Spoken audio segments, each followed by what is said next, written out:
는 하나님의 말씀 요한계시록 1장 10절로 16절 계속해서 말씀을 드리고 있습니다.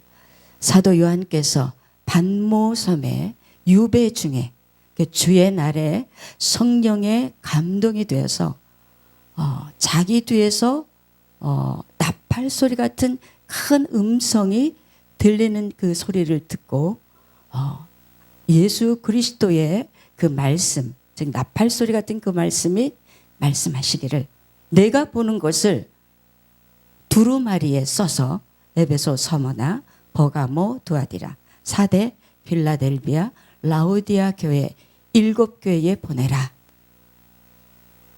사도께서 몸을 돌이켜 자기에게 말씀하신 그 음성을 알아보려고 돌이킬 때에 7 금촛대를 보게 되죠.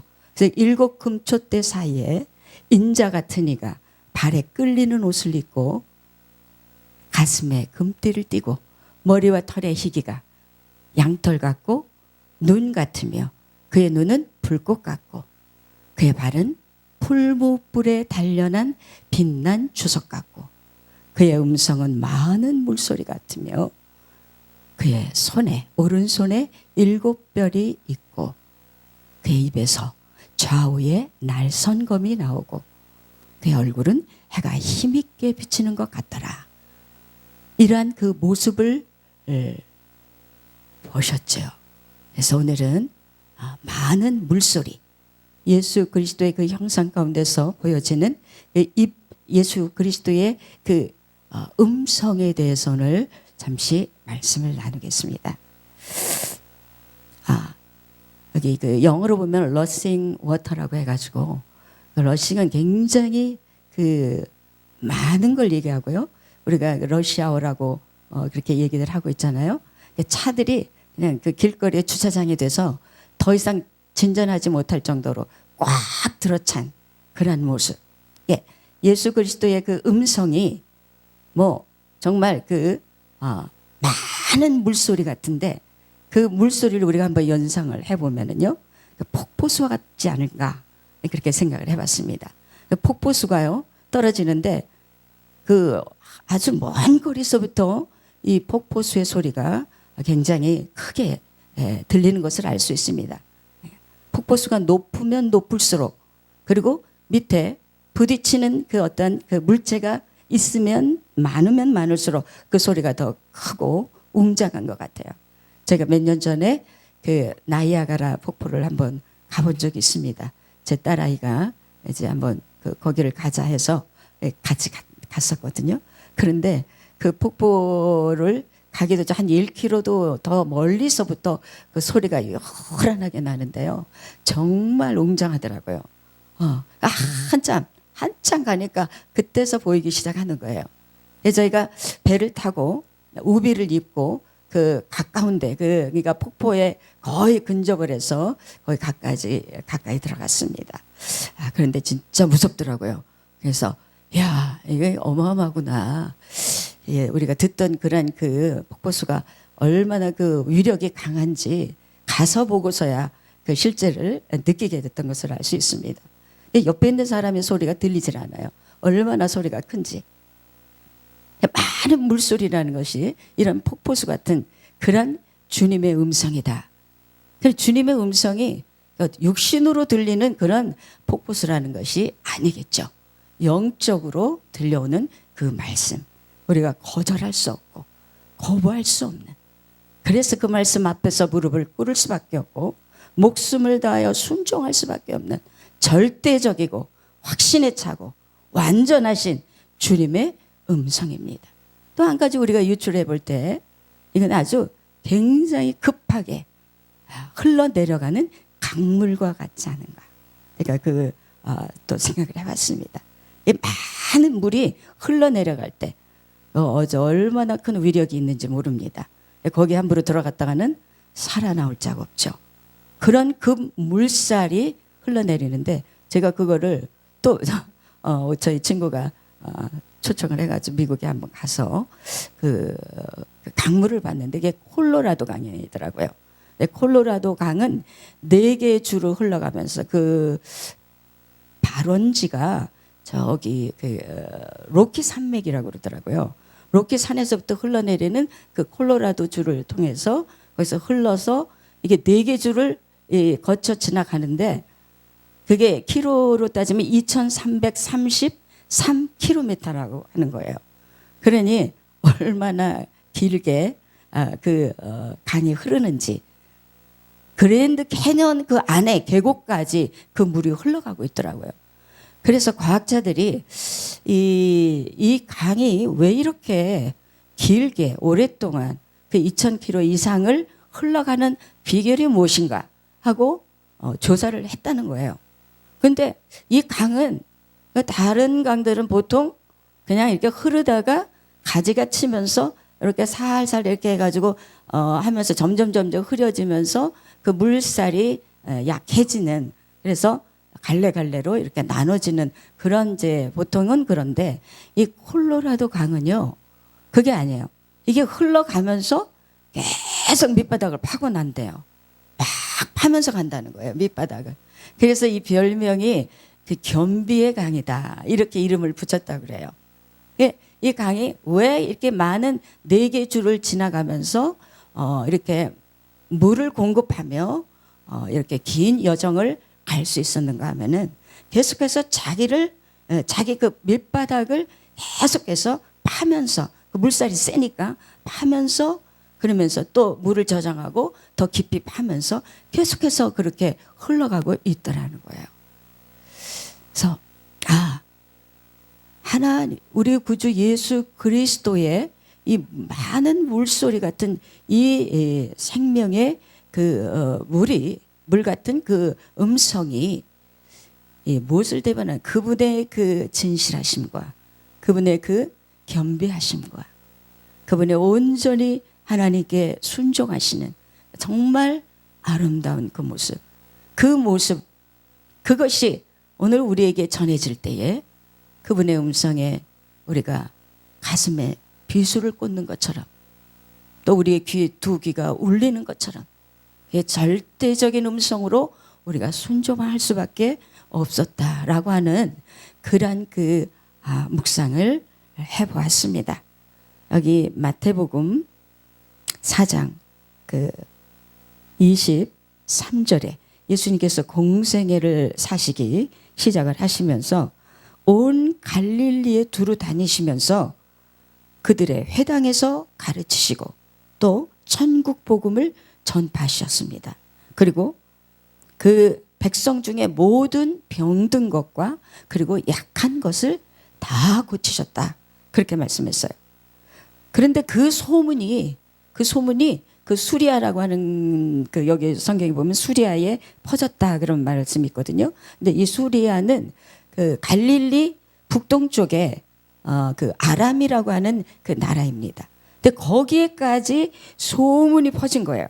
그래서 사람들이, 이 수리아에 있는 사람들이 그냥 그 앓는 자, 뭐 각색병에 걸린 자, 귀신 들린 자, 중풍병에 걸린 자, 또 앓는 자, 또 간질하는 자, 이런 자들을 데려왔다.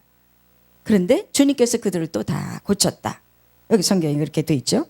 25절에도 보니까 갈릴리와 데가볼리와 예루살렘과 유대와 요단강 건너편에서 수많은 무리가 따르더라. 여러분 한번 상상을 해보십시오.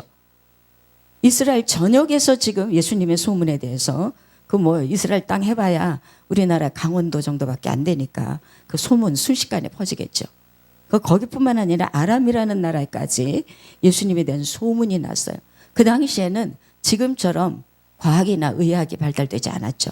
그래서 많은 병자가 있었습니다. 그냥 길거리에 나가면은 귀신 들린 자, 길거리에 나가면은 나병 환자, 중풍병자, 길가에 앉아서 소경, 이런, 필리핀에도 가보면은요, 많은 환자들이 많더라고요. 눈 한쪽에 없는 사람, 팔이 하나가 없는 사람, 어떻게 해서 저런 그런 어려움을 겪고 있는가 굉장히 궁금했습니다.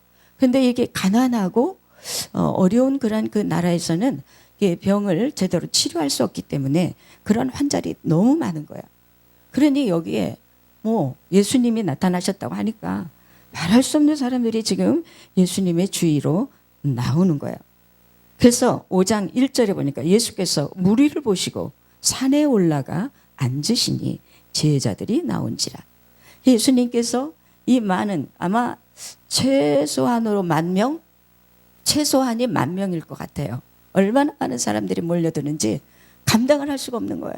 예수님께서 산으로 올라가셔가지고 산에 올라가 앉으시고 그 밑에 골짜기에 쫙 그 군중 무리들이 이렇게 앉아 있고 그 앞에 우리 제자들이 나왔습니다. 예수님께서 입을 열어서 천국을 얘기하고 그들을 가르치면서 복음을 전파하기 시작을 하는데, 산에는요 그 메아리가 있잖아요. 그래서 10,000명이든 20,000명이든 산 위에서 소리를 지르면은 그 골짜기에 전체가 다 마이크도 필요 없습니다. 그냥 말씀이 그냥 쫙쫙 울려 퍼지는 거예요. 아무리 저 밑에 멀리 있다 하더라도 그 예수 그리스도의 그 음성이 많은 물소리 같아서 그냥 멀리 앉아 있는 그 사람들에게도 정확하게 그 말씀이 들려졌다는 거예요. 그때 이걸 과학적으로 연구를 하신 분들이 그 얘기를 하시더라고요. 예수님께서 산 위로 올라가셨는가? 산 위에 올라가서 자기를 보여주기 위함이 아니라 그 목소리가 온 그 골짜기에 다 울려 퍼지게 하기 위해서 높은 산으로 올라가셨다. 이런 그 얘기를 하는 것을 제가 들었습니다. 그 에스겔서 43장 2절에 보면요, 하나님의 영광이 동쪽에서부터 오는데 하나님의 음성이 많은 물소리 같고 땅은 그 영광으로 말미암아 빛나니, 이런 말씀이 있어요. 하나님의 음성도 많은 물소리 같다. 하나님이 예수 그리스도의 육신을 쓰고 오신 하나님이시잖아요. 독생하신 하나님이시 나타나셨다. 그러니까 이 하나님의 그 음성도 많은 물소리 같은 그런 그 목소리가 구약에도 기록이 되어 있다는 것을 제가 오늘 찾아봤더니 있더라고요. 시편 29편 3절로 4절에 보니까 여호와의 소리가 물 위에 있도다. 영광의 하나님이 우레소리를 내시니 여호와는 많은 물 위에 계시도다. 여호와의 소리가 힘 있으며 여호와의 소리가 위엄차도다. 예, 이게 지금 그 물의 그 폭포수나 아까 같이 얘기한 그 콜로라도 강 같은 엄청난 센 그 강물 같은 그런 그 주님의 음성이, 우리 인생이 주의 음성을 들을 때에 그 말씀을 절대로 거부할 수가 없죠. 다 순종할 수밖에 없는 말씀. 진실하기 때문에 그렇습니다. 거룩하기 때문에 그렇습니다. 증거하시는 분들이 진실하고 거룩하고 온전하시기 때문에 듣는 우리가 그 앞에서 무릎을 꿇을 수밖에 없는 거예요. 예수님께서 마태복음 5장 1절로부터 쭉 말씀을 하시는데요, 그 산에서 그 음성으로 말씀하시는데 이 이방 사람들, 아람 사람들이나 그동안에 율법에 눌려있던 모든 사람들이 이 메시지를 듣고 너무너무 놀래버린 거예요. 이런 말이 어디 있는가? 처음 들어본다. 사람들이 다 놀래버리는 거예요. 무슨 말씀이 있습니까? 거기에 병들어 있고요, 소외당한 분들이 있고요, 그 다음에 마음에 수많은 고통과 아픔이 있었고 가난과 멸시와 저주 속에서 살아야 했던, 왜냐? 율법 아래 있었기 때문에 그렇죠. 율법의 저주가 얼마나 무서운지 아십니까? 조금만 아프면요, 죄를 졌기 때문에 아픈 거야. 가난해, 죄를 얼마나 졌길래 저렇게 저주를 받았을까? 사람들이 이게 율법으로 사람을 저주하던 그런 시대였습니다. 그렇기 때문에 이 양들이 주님이 보실 때에 이 양들이 너무나도 불쌍한 거예요. 그래서 오셔가지고 첫 마디가 뭐냐? 심령이 가난한 자가 복이 있나니 천국이 저희 것입니다. 심령이 가난한 자, 이 심령이 부한 자들이 얼마나 많습니까? 자기 안에 욕심과 탐욕과 명예와 이런 것들로 꽉 들어찬 당시에 그 종교 지도자들의 그 마음은 부자였습니다. 무지하고 모르는 그 어린 소자, 작은 자들에게 함부로 그들을 대우했고 그들의 신앙을 빼앗고 그들의 순수성을 빼앗고 그들의 물질까지 빼앗고 그들의 운명까지 저주하는 무서운 탐욕의 저주에 그러한 그 종교 지도자들이 살고 있을 때 예수님께서 그들을 향해서 뭐라고 했어요? 이 독사의 자식들아, 얼마나 무서운 저주에 말씀하셨습니까? 너희들은 소경이다. 소경이 소경을 인도하면 둘 다 낭떠러지에 떨어질 수밖에 없다.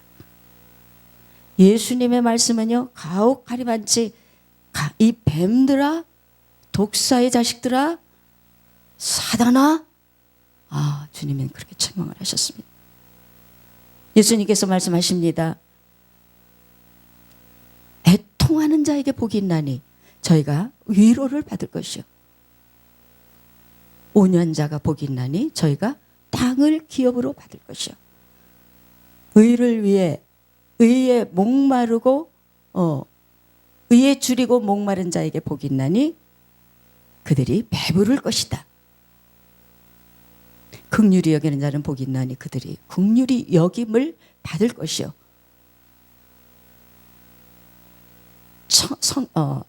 청결한 자는, 심령이 청결한 자는 복이 있나니 저들이 하나님을 볼 것이요, 더 화평케 하는 자는 복이 있나니 저들이 하나님의 아들이라 일컬음을 받을 것이요, 의를 위해 핍박을 받는 자는 복이 있나니 하늘에서 상이 클 것이다. 여러분, 이러한 그 새로운 메시지, 전에 들어보지 못했던 이 새로운 메시지를 그들이 듣는 순간 그들의 심령은 정말 놀라운, 그야말로 밤중에 등대를 만난 것과 같은 희망의 메시지가 들렸던 것을 알죠.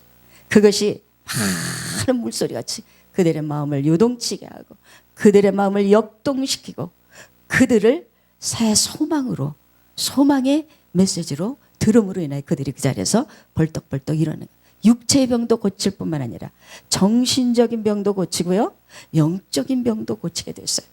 여러분, 마태복음 5장부터 6장, 7장은 산상수훈이라고 해서 산에서 예수님이 말씀하신 거죠. 이 말씀은 우리가 들어도 되고 안 들어도 되고 지켜도 되고 안 지켜도 되는 그런 말씀이 아닙니다. 예수님의 말씀은 많은 물소리 같은 폭포수 안에 들어가 보세요. 가루가 되네, 가루가. 그 돌 위에 떨어지는 자가 가루가 되고 돌 밑에 깔리는 자도 가루가 될 것이다. 예수님께서 자신을 돌로 표현을 하셨죠. 여러분, 그 말씀을 우리가 들을 수밖에 없고 들어야 되고, 듣지 아니하면은 주님의 무서운 그러한 경고의 말씀이 계속해서 흘러나오고 있는 것을 알 수가 있습니다. 너희들이 빛이 되거라, 소금이 되라, 착한 행실을 하라, 욕하지 마라, 비판하지 마라, 원망하지 마라, 간음하지 마라.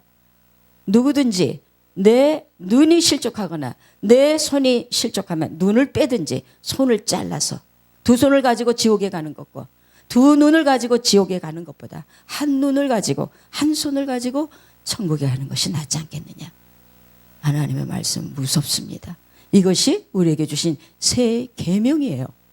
이 계명이에요.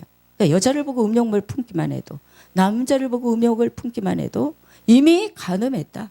도적질하고 싶은 마음만 가져도 이미 도적질했다는 거예요. 하나님의 말씀, 예수 그리스도의 이 말씀, 우리 이 산상수훈은 바로 무엇이냐? 주님의 성품입니다. 주님이 이 말씀을 우리에게 가르친 팔복의 말씀은 반드시 우리가 오늘 소유해야 돼요. 그는 많은 물소리와 같이 강력하고도 아주 웅장하고도 반드시 우리가 거부할 수 없는, 반드시 지켜야 할 생명의 말씀. 복음서는 전부 예수님의 말씀만 기록을 한 거예요. 그것이 주기도는 우리가 어명이라고 그랬죠. 왕이 되신 주님께서 우리가 너희는 이렇게 기도하라. 어명의 기도가 있습니다.